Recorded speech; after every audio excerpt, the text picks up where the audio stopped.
விடாமல் சளி இருந்துக்கிட்டே இருக்குது அப்படின்னு சொல்லிட்டு சொல்லுவாங்க.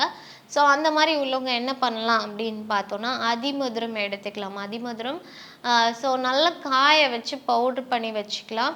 ஸோ அதை வந்து நம்ம தேன் கலந்து டெய்லி வந்து நம்மளுக்கு எடுத்துகிட்டு வரும்போது, நம்மளுக்கு 1 ஸ்பூன் எடுத்துகிட்டு வரும்போது நல்லாவே இந்த தொண்டை கரகரப்பு, இல்லை வந்து நம்மளுக்கு த்ரோட் பெயின் இருக்கும். நிறைய பேருக்கு பார்த்திங்கன்னா இந்த சளி பிடிச்ச உடனே எனக்கு த்ரோட் பெயின் இருக்குது அப்படின்னு சொல்லிட்டு சொல்லுவாங்க.